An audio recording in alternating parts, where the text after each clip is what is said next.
ಚೌತಿ ಸಮಯದಲ್ಲಿ ನಾನಾ ಕಡೆಗಳಲ್ಲಿ ವಿವಿಧ ರೀತಿಯ ಗಣೇಶನನ್ನ ಕೂರಿಸಿ ಪೂಜೆ ಸಲ್ಲಿಸಲಾಗುತ್ತದೆ. ಈ ನಡುವೆ ನಾವಿವತ್ತು ತೋರಿಸಲು ಹೊರಟಿರುವುದು ಉಡುಪಿಯ ಅತ್ಯಂತ ವಿಶೇಷವಾದ ಗಣಪತಿಯನ್ನ.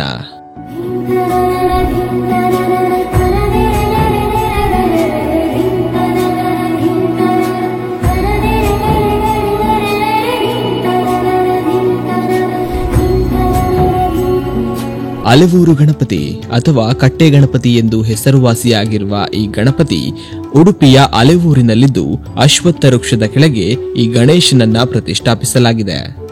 ಈ ಗಣೇಶನ ಬಳಿ ಭಕ್ತರು ತಮ್ಮ ಮಕ್ಕಳ ವಿದ್ಯಾಭ್ಯಾಸದ ಕುರಿತು ಪ್ರಾರ್ಥನೆ ಸಲ್ಲಿಸಿದರೆ ಮಕ್ಕಳು ವಿದ್ಯಾಭ್ಯಾಸದಲ್ಲಿ ಉನ್ನತಿಯನ್ನ ಹೊಂದುತ್ತಾರೆ ಎಂಬ ನಂಬಿಕೆ ಇದೆ.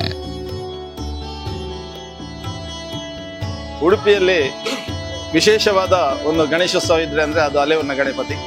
ಈ ಗಣಪತಿಯ ವಿಶೇಷ ಏನಂದ್ರೆ ಇದು ಅಶ್ವತ್ಥ ಕಟ್ಟೆಯಲ್ಲಿ ಕುಳಿತುಕೊಂಡಂತ ಗಣಪತಿ.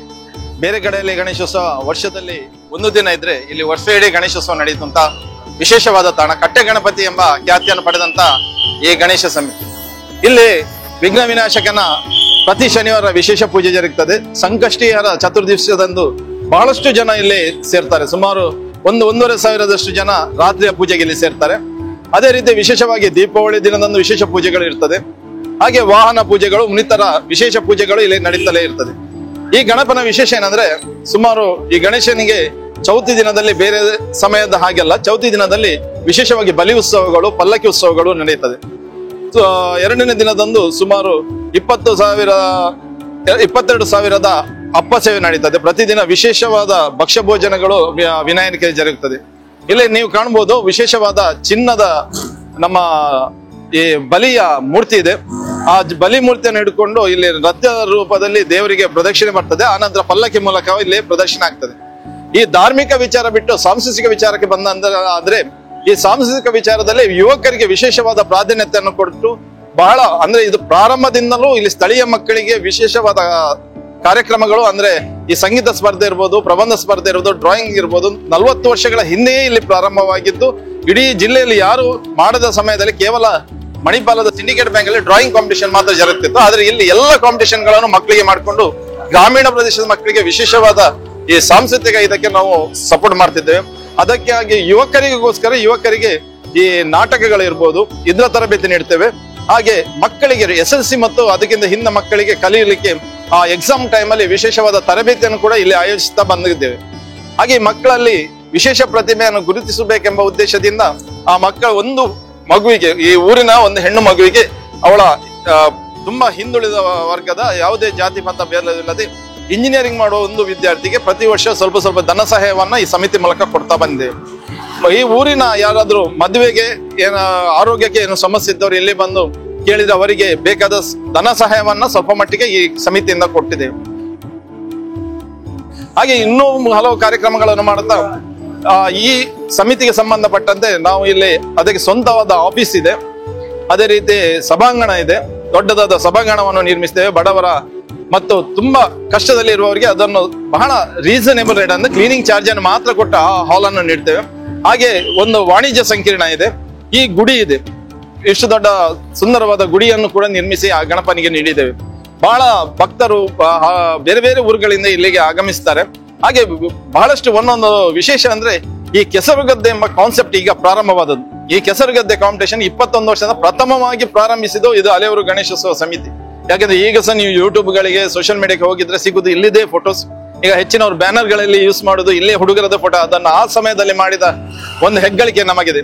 ಈ ವಿಶೇಷವಾಗಿ ಪೂಜೆ ಸಲ್ಲಿಸಿದವರಿಗೆ ಹರಿವಾಣ ನೈವೇದ್ಯ ಅಂದ್ರೆ ಎಲ್ಲರಿಗೂ ಆಗ 100 ರೂಪಾಯಿ ಇತ್ತು. ಆ ಸಮಯದಲ್ಲಿ ಸಮೇತ ಹರಿವಾಣದಲ್ಲಿ ಪ್ರಸಾದವನ್ನು ಕೊಡುವಂತ ಪ್ರಥಮ ಹೆಗ್ಗಳಿಕೆ ಇದ್ರೆ ಅದು ಅಲೆವೂರು ಗಣೇಶೋತ್ಸವಕ್ಕೆ ಇದೆ.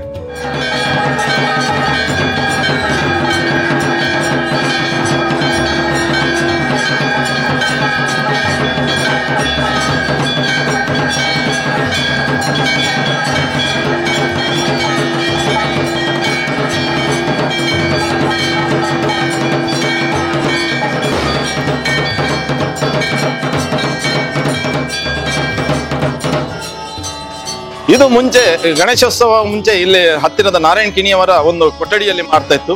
1984ರಲ್ಲಿ ಇಲ್ಲಿ ಸಮಿತಿಯ ಹುಡುಗರೆಲ್ಲ ಸೇರ್ಕೊಂಡು ಪ್ರತಿ ವರ್ಷ ಅವರ ಮನೇಲಿ ಅವರಿಗೆ ಏನಾದ್ರು ಅಮೆ ಸುತ್ತಿಗೆ ಬಂದ್ರೆ ನಾವು ಗಣಪತಿಯನ್ನು ಎಲ್ಲಿ ಇಡುವ ಎಂಬ ಒಂದು ಸಂಶಯ ಮೂಡಿದಾಗ ಇಲ್ಲೇ ಎದುರಲ್ಲಿ ಅಶ್ವತ್ಥರ ದೊಡ್ಡ ಕಟ್ಟೆ ಇತ್ತು. ಈ ಕಟ್ಟೆ ಅಲೆಯವರು ವಿಷ್ಣುಮೂರ್ತಿ ಮತ್ತು ಅಲೆಯವರು ದುರ್ಗಾಪರಮೇಶ್ವರಿ ದೇವರ ಸಂಗಮ ಕ್ಷೇತ್ರ. ಅಂದ್ರೆ ಅವರ ಕಟ್ಟೆ ಪೂಜೆ 14 ವರ್ಷಕ್ಕೊಮ್ಮೆ ಇಲ್ಲಿ ನಡೆಯುತ್ತಿತ್ತ ಎಂಬ ಪ್ರತೀತಿ. ಈಗ ಕೇವಲ ದುರ್ಗಾಪರಮೇಶ್ವರಿ ದೇವಸ್ಥಾನದ ದೇವರು ಮಾತ್ರ ಇಲ್ಲಿ ಬರ್ತಾರೆ, ಇಲ್ಲಿ ಕಟ್ಟೆ ಪೂಜೆ ಆಗಿ ಅವರು ತೆರಳುತ್ತಾರೆ.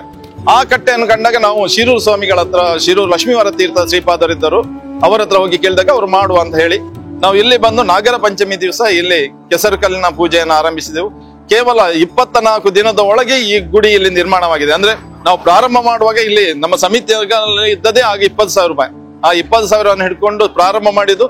ಆ ನಂತರ ಅದು ಆ ಸಮಯದಲ್ಲಿ ಸುಮಾರು 4.5 ಲಕ್ಷ ರೂಪಾಯಿದಲ್ಲಿ ಇಂಥ ಗುಡಿ ನಿರ್ಮಾಣವಾಗಿದೆ. ಆ ನಂತರ ಬೇರೆ ಬೇರೆ ದಾನಿಗಳಿಂದ ಎದುರಿನ ಚಪ್ಪರ ಅದೆಲ್ಲ ನಡೀತಾ ಬಂದು.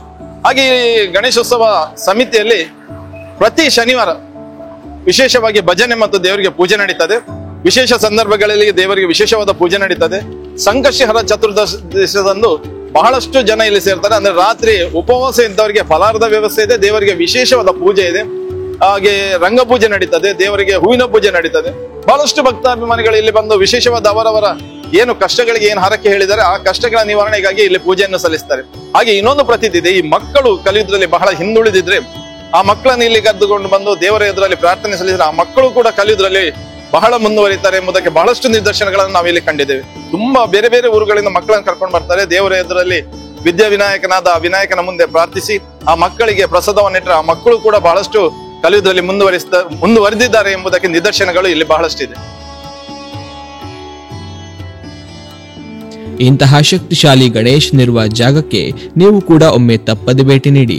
ಇಲ್ಲಿನ ಕುರಿತಾದ ಅನುಭವಗಳನ್ನ ಕಮೆಂಟ್ನಲ್ಲಿ ತಿಳಿಸಿ.